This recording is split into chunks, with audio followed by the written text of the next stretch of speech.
Cerebral was leaking personal information, security folks are being targeted in attacks, and GitHub now requires 2FA.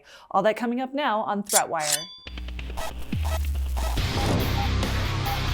Greetings, I am Shannon Morse and this is ThreatWire for March 14th, 2023. This is your summary of the threats to our security, privacy, and internet freedom. Let's go ahead and jump right into the news this week.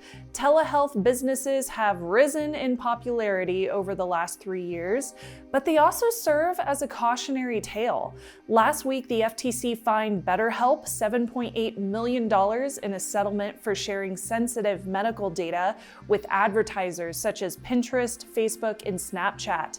Another one is Cerebral, a remote telehealth company who focuses on providing online therapy and medication for mental health conditions like ADHD, substance abuse, anxiety, and depression. The company just published a notice of HIPAA privacy breach for its 3.18 million customers due to invisible pixel trackers that they have been using from several third parties on their websites, apps, and other telehealth services. These kinds of trackers embedded on websites allow businesses like Cerebral to analyze how users interact with ads on other platforms, but it also gives third parties access to that information too. The invisible pixel trackers are from Google, Meta, TikTok, and others. They log data including sensitive medical information without patient consent. They have used these pixel trackers since October 12, 2019, and they discovered the HIPAA breach on January 3, 2023, meaning the data could have been shared with these third parties for almost 4 years. Leaked information varies depending on how much information you had shared with Cerebral, so it could be as little as your name and email address to as much as self-assessment information, treatment details, and health insurance. Payment data, SSNs, and banking information were not impacted. Cerebral included a full list of what kind of data could have been shared with these third parties, depending on if you just created an account, if you completed any surveys or form fills, or if you have signed up for a subscription plan. Cerebral removed and reconfigured any tracking pixels that did not meet those HIPAA requirements, and they recommend users change their password and sign up for credit monitoring while they are offering it for free. Mandiant has shared details about an ongoing hacking campaign that is connected to the North Korean government and is currently targeting security researchers. The attack started in June of 2022, and it uses phishing techniques to try and get inside the networks of companies the researchers work for, with the first of these targeting a US-based technology company.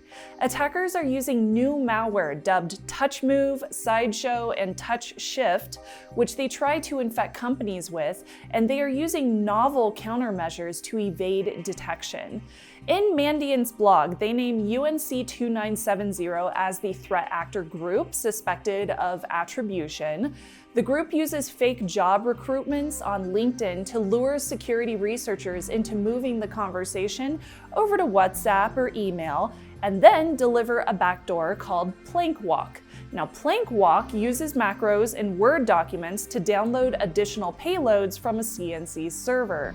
Furthermore, the payload allows the attackers to deliver legitimate tools like Microsoft's Intune, which allows them to bypass normal endpoint protections. They can then deploy the new malware families that TouchMove, Sideshow, and TouchShift, which are so new that they have never been attributed to a threat group before.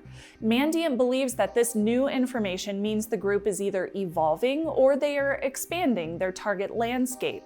So some takeaways from this information include making sure that your team uses MFA, use cloud-only accounts to access Azure Active Directory, and use separate accounts for email and browsing and an admin account for the sensitive uses. Blocking macros, obviously, and setting up restrictions for access can help as well. Biggest shout outs to my Patreon supporters, especially my Golden S'mores and They're fur babies for making this show possible, since we don't have ads on the show at all.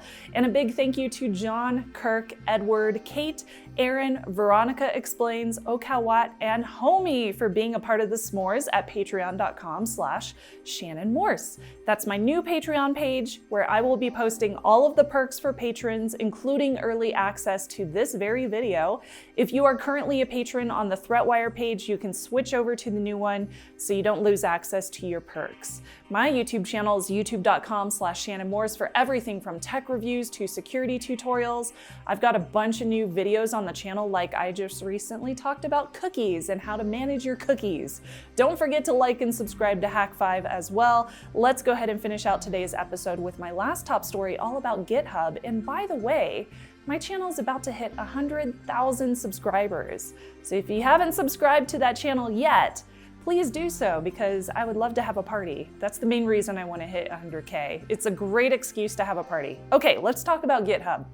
GitHub is making 2FA a requirement as of yesterday at time of recording, March 13th for some users, with continuous rollout to the rest of their user base by the end of the year. Okay, so this plan has actually been in the works for a while. Back in May of last year, GitHub announced their plans to require 2FA on all the developer accounts for anyone who contributes code to github.com. They plan this move to combat the constant attacks on supply chains that we have been seeing recently. While not perfect, MFA is a very strong defensive tool to combat things like social engineering attacks. So according to their post, only about 16.5% of users were using 2FA in May of last year. In December, GitHub announced the rollout would begin requirements in March of 2023, so now we're at that time frame.